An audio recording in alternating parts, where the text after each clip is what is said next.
جس نبی کی ناموز کی خاطر یہ ملک ملا ہے، اس نبی کی آئے دن گستاخی اس ملک کے اندر ہو رہی ہے۔ جس نبی کی ناموز کے صدقے یہ ملک ہم نے حاصل کیا، اس نبی کی گھرانے کی عزتوں پہ حملے اس ملک کے اندر ہو رہے ہیں، صحابہ کی حرمتوں پہ حملے ہو رہے ہیں۔ کیا اس لیے حاصل کیا تھا؟ دل پہ ہاتھ رکھ، سچ سچ دس، اے مسلمان کا مطلب کیا؟ یہ مسلمان کا مطلب ہے کہ جی آ گئے اور اپنی دنیا میں مگن ہو گئے، اپنی زندگی میں مگن ہو گئے؟ جب عشق نبی نہیں سینے وچ اتراس ایمان کا مطلب کیا؟ وہ تو ہندوستان ہی ٹھیک سے اتنے نقصان دا مطلب کیا؟ جتے پاک نبی دی عزت نہیں اس پاکستان دا مطلب کیا؟ کیا کرنا ہے ایسے پاکستان کے جب رسول اللہ کی عزت ہی نہ ہو جس کے اندر؟ یہ وہ پہلا ملک ہے کہ جو دو قومی نظریے کی بنیاد پر حاصل کیا گیا ہے، جو اس بنیاد پر حاصل کیا گیا کہ جی اس ملک پاکستان کے اندر رسول اللہ صلی اللہ تعالیٰ علیہ وآلہ وسلم کا دین نافذ کیا جائے گا، اور اس ملک کی بنیادوں پہ جس کلمے کو رکھا گیا اس کلمے کو کہا جاتا ہے لا الہ الا اللہ محمد رسول اللہ صلی اللہ تعالیٰ علیہ وآلہ وسلم۔ یہ کلمے کی بنیاد پر ملک ہم نے حاصل کیا۔ اللہ کریم اس ملک کو صبح قیامت شاد و آباد فرمائے۔ یہ دو قومی نظریہ ہے، پہلے اس کے متعلق ہم سمجھتے ہیں کہ دو قومی نظریہ کسے کہتے ہیں۔ ہم جب چھوٹے تھے نا، چھوٹے سے جوان ہو گئے اور ہم کتابوں کے اندر پڑھتے ہوئے کہ جی دو قومی نظریہ، دو قومی نظریہ، تو بھائی کیا ہے دو قومی نظریہ؟ تو آئیں آج سمجھتے ہیں کہ دو قومی نظریہ کسے کہتے ہیں۔ 1885 میں انڈین نیشنل کانگریس کے نام سے ایک سیاسی تنظیم کی بنیاد رکھی گئی، اور اس بنیاد پر، اس تنظیم پر بڑے بڑے قداور لوگوں نے اپنا ہاتھ رکھا، بڑے بڑے سماجی لوگوں نے اپنا ہاتھ رکھا، اور اس تنظیم کا حصہ بانی پاکستان محترم محمد علی جناح صاحب، آپ بھی اس تنظیم کا ایک عرصہ دراز حصہ رہے۔ ان کا نعرہ کیا تھا؟ ان کا جو نعرہ تھا وہ یہ تھا کہ جی ہندو مسلم بھائی بھائی، یعنی ہندو الگ نہیں ہے، مسلم الگ نہیں ہے، یہ ہندو مسلم یہ سب بھائی ہیں، اور ہم آپس میں اس ملک کے اندر رہیں گے، ہمیں یہاں سے ان انگریزوں کو بھگانا ہے۔ لیکن اس بات کی جو پس پشت منظر تھا وہ یہ تھا کہ ہندو چاہتے تھے کہ جی ہندوستان سے انگریزوں کو بھگا کر، اب چونکہ ہندو کی یہاں اکثریت ہے تو پھر ہم مسلمانوں کو دبا کر ان پر حکمرانی کریں گے۔ تو یہ اس نعرے کے اوپر کہ جی اکھنڈ بھارت اور ہندو مسلم بھائی بھائی، اور ہم مل کر کے انگریزوں کو یہاں سے بھگائیں گے۔ بھائی کیا کرو گے بھگا کر؟ کہا کہ بھگا کر پھر ہم اپنا نظام چلائیں گے۔ تو یہ دو قومی نظریہ ہے۔ اور پھر صرف یہاں بس نہیں ہوئی، بلکہ انہوں نے مسجدوں کے ممبروں پر مہاتما گاندھی کو بٹھا کر اس کی تقریر بھی کرائی، اور ان میں سے ایک بدبخت شخص اس نے یہ بھی کہہ دیا کہ جی اگر نبوت کا دروازہ بند نہ ہوتا، اگر نبوت ختم نہ ہوتی تو پھر اگلا جو نبی ہوتا نا وہ مہاتما گاندھی ہوتا۔ استغفر اللہ تعالی۔ یعنی اتنی انہوں نے بکواساتیں کی، اور پھر الحمدللہ تعالی ایک مرد کلندر اٹھا اور یہ جذبہ لے کر کے اٹھا کہ اب ہم ان کے ساتھ ہمارا گزارا نہیں ہے، بلکہ ہم ایک ایسی کنٹری بنائیں گے، ایک ایسا ملک بنائیں گے، ایک ایسی ریاست بنائیں گے کہ جس ریاست کی بنیادوں پر لکھا ہوگا لا الہ الا اللہ محمد رسول اللہ صلی اللہ تعالیٰ علیہ وسلم۔ کہا کہ اس ملک کے اندر رسول اللہ صلی اللہ تعالیٰ علیہ وسلم کا دین نافذ ہوگا، اور صلی اللہ تعالیٰ علیہ وسلم جو تعلیمات قرآن و حدیث کے مطابق مسلمانوں کو دے کر گئے، اس تعلیمات کے مطابق اس ملک کو ہم چلائیں گے۔ لیکن افسوس ایسا نہیں ہوا۔ افسوس اس بات کا ہے کہ کئی سال اس وطن عزیز پاکستان کو آزاد ہوئے ہو گئے، لیکن وہ نظام ابھی تک نافذ ہو نہ سکا کہ جو پیارے آقا صلی اللہ تعالیٰ علیہ وسلم نظام لے کر کے آئے تھے۔ اور یہ جو دو قومی نظریہ ہے نا، یہ قرآن سے بھی ثابت ہے، یہ قرآن سے بھی ثابت ہے کہ بھائی مسلمان ایک اعلیٰ قوم ہے، یہ ہندو ہو گئے، یہود و نصارہ ہو گئے، تو یہ ایک الگ قوم ہے، ان کا تو مسلمانوں سے مقابلہ ہی کوئی نہیں۔ تو کسی نے کہا نا کہ میں سمجھتا ہی نہیں تجھے مد مقابل اپنا، تو فضول میں بنا پھرتا ہے مخالف میرا۔ تو ہم تو مد مقابل ہی نہیں سمجھتے ایسے لوگوں کو۔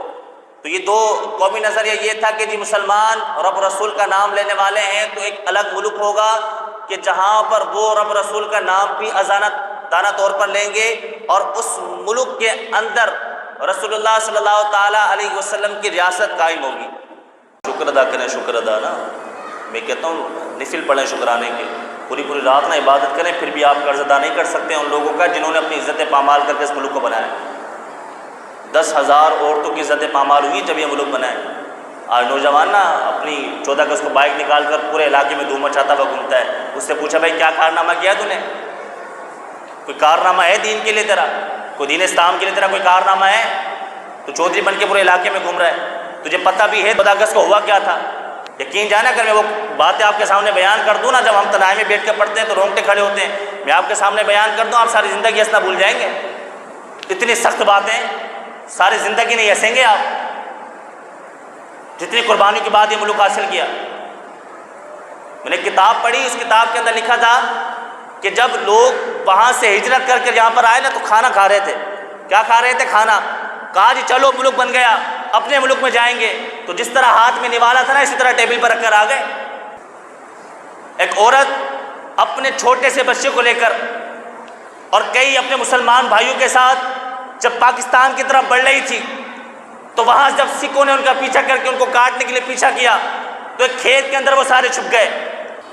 جس نبی کی ناموز کے خاطر یہ ملک ملا ہے، اس نبی کی آئے دن گستاخی اس ملک کے اندر ہو رہی ہیں۔ جس نبی کی ناموز کے صدقے یہ ملک ہم نے حاصل کیا، اس نبی کی گھرانے کی عزتوں پہ حملے اس ملک کے اندر ہو رہے ہیں، صحابہ کی حرمتوں پہ حملے ہو رہے ہیں۔ کیا اس لیے حاصل کیا تھا؟ دل پہ ہاتھ رکھ، سچ سچ دس، اے مسلمان کا مطلب کیا؟ یہ مسلمان کا مطلب ہے کہ جی آ گئے اور اپنی دنیا میں مگن ہو گئے، اپنی زندگی میں مگن ہو گئے۔ جب عشق نبی نہیں سینے وچ اتراس ایمان کا مطلب کیا؟ وہ تو ہندوستان ہی ٹھیک سے اتنے نقصان دا مطلب کیا؟ جتے پاک نبی دی عزت نہیں اس پاکستان دا مطلب کیا؟ کیا کرنا ہے ایسے پاکستان کے جب رسول اللہ کی عزت ہی نہ ہو جس کے اندر؟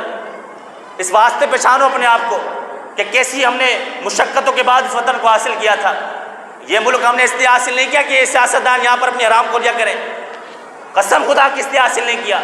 اور میں بارہا آپ سے ایک بات کہتا ہوں، میں اپنے موضوع کی طرف دوبارہ آؤں گا، لیکن یہ بات کان کھول کے سنیں، یہ ملک نہ ان سیاستدانوں کا نہیں ہے، ان حکمرانوں کا یہ ملک نہیں ہے۔ بھلے یہ بات آپ بے باقی اگلیے، اب تو اس کے پیچھے ہزاروں لوگ دیکھنے والے ہیں، یہ لگا ہوا ہے کیمرہ، اس کے پیچھے لوگ ہزاروں دیکھیں گے، میں کسی سے ڈرتا نہیں، لیکن یہ بات حقیقت، یہ ملک کسی سیاستدان کا نہیں ہے۔ پوچھیں کیوں؟ پوچھیں سارے پوچھیں۔ اس لیے کہ ان کی جائیداد اس ملک کے اندر نہیں ہے، باہر ملک کے اندر ہے۔ ان کی اولاد اس ملک کے اندر نہیں ہے، باہر ملک کے اندر ہے۔ ان کے اثاثے اس ملک کے اندر نہیں ہے، باہر ملک کے اندر ہے۔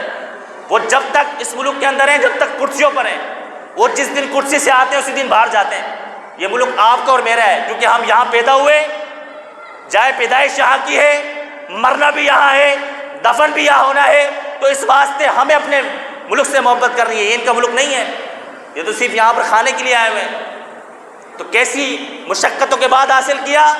تو کہتے ہیں اس عورت کے ہاتھ میں چھوٹا سا بچہ تھا، جب سکھ اس کے پیچھے لگ گئے اور وہ دوڑتی ہوئی اپنے ان بھائیوں کے ساتھ کھیتوں میں چھپ گئی، جب بچہ رونے لگا نا تو سکھوں نے آواز سنی کہ جی فلاں سے آواز آ رہی ہے، وہاں دوڑے، تو وہاں جو اور مسلمان اس عورت کے ساتھ تھے نا تو انہوں نے کہا بی بی اس کو چپ کرا، اس کے چکر میں ہم سارے مارے جائیں گے۔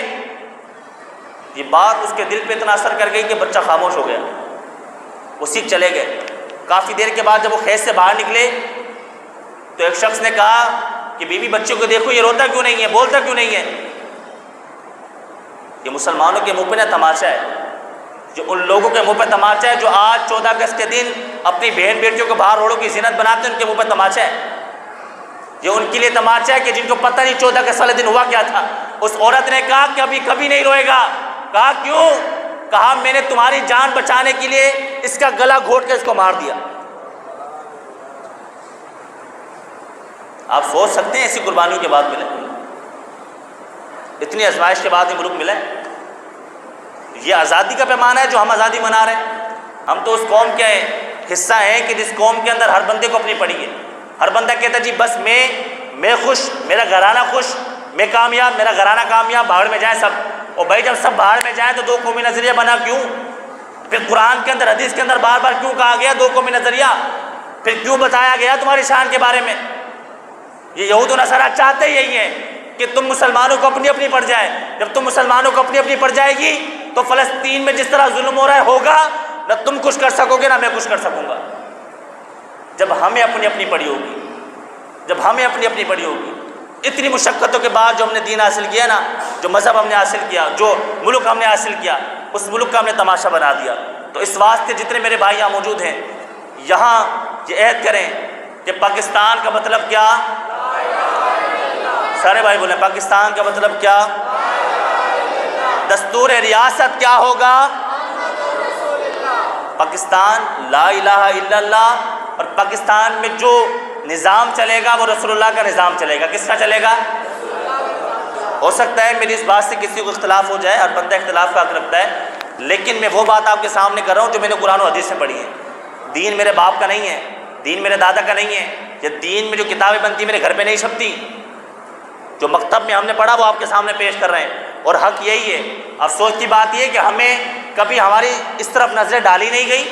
ہمیں ہمیشہ یہ بتایا گیا کہ جی امن کا درس دیتا ہے دین، کہ دیکھو جی اگر دین امن کا درس دیتا تو پاکستان کبھی نہیں ملتا. بھائی ملتا پاکستان تو پھر گھوڑے صاف کر رہے ہوتے آج انگریزوں کے، ان کے واش روم صاف کر رہے ہوتے انگریزوں کے. اگر امن کا درس دیتا، دین امن کا درس تب تک دیتا ہے کہ جب تک بھلائی والا معاملہ ہو. لیکن جب فلسطین میں ظلم ہو رہا ہو نا تو پھر دین امن کا درس نہیں دیتا. جب کشمیر کے اندر بچوں کو کاٹا جا رہا ہو پھر دین امن کا درس نہیں دیتا. جب وہاں کی بچوں کے پستانوں کے کباب بنائے جا رہے ہو نا پھر دین امن کا درس نہیں دیتا. یہ دین امن کا درس دیتا ہی تب ہے جب حالات پرسکون ہو. پیارے آقا صلی اللہ تعالیٰ علیہ وسلم نے نا امن قائم کیا جب تک امن قائم ہو سکتا تھا. جب امن قائم نہیں ہوا نا پیارے آقا صلی اللہ تعالیٰ علیہ وسلم نے مکے کو فتح کیا. مکے کو فتح کیا. میں سوچتا ہوں یار کیسی ہمارے آقا کی زندگی، میں قربان اپنے آقا کی زندگی پر. زندگی کے ہر موڑ پر حضور نے رہنمائی فرمائی. حضور نے فرمایا ملک حاصل کیا نا، میں تمہیں بتاتا ہوں خوشی کیسے منانی ہے. ہم نے ملک حاصل کیا، اب ہمیں دیکھنا ہے کہ رسول اللہ نے جب مکہ حاصل کیا تھا خوشی کیسے منائی تھی. معاذ اللہ تعالیٰ باجے بجائے تھے، بچیوں کو روڈ پر لے کے نکل گئے تھے، گاڑیوں کے سلیں سے نکال کے بجائے تھے. ہمیں رسول اللہ بتا کر گئے کہ جب اللہ کی نعمت ملے تو جشن کیسے منانا ہے. میرے آقا نے فرمایا اے بلال. بلال نے عرض کی یا رسول اللہ صلی اللہ تعالیٰ علیہ وسلم حضور میں حاضر. حضور فرمانے لگے بلال ہم نے ملک حاصل کیا خوشی منائے. بولے سبحان اللہ. فرمایا بلال ہم نے ملک کو حاصل کر لیا خوشی منائے. بلال کہنے لگے یا رسول اللہ بالکل خوشی منائیں گے، کیسے منانی ہے. حضور فرمانے لگے بلال کعبے کی چھت پر چڑھ جا اور میرے رب کا نغمہ بلند کر. کیا نغمہ بلند کرنا ہے؟ کہا کہ رب کا نغمہ بلند کر اللہ اکبر اللہ اکبر. یہ ہے خوشی، یہ ہے خوشی کا اظہار. تو اس واسطے 14 اگست والے دن ملک حاصل ہوا نا تو باجے بجانے سے پرہیز کریں. یہ روڑوں پر نا تنگ نظروں میں آ کر گندی نظروں میں آنے سے بچیں. اور اس دن خاص اللہ کی رضا کے لیے ہر بندہ نیت کرے کہ میں انشاءاللہ 1000 درود پاک پڑھوں گا انشاءاللہ. بھائی ملک حاصل ہوا، اللہ کی نعمت حاصل ہوئی، 1000 درود پڑھوں گا انشاءاللہ. اس دن ساری نماز جماعت سے پڑھوں گا انشاءاللہ. اس دن ساری نماز جماعت سے پڑھوں گا اور قرآن کریم کی بھرپور تلاوت کروں گا. اپنا سارا وقت مسجد میں گزاروں گا. یہ ہے طریقہ خوشی منانے کا.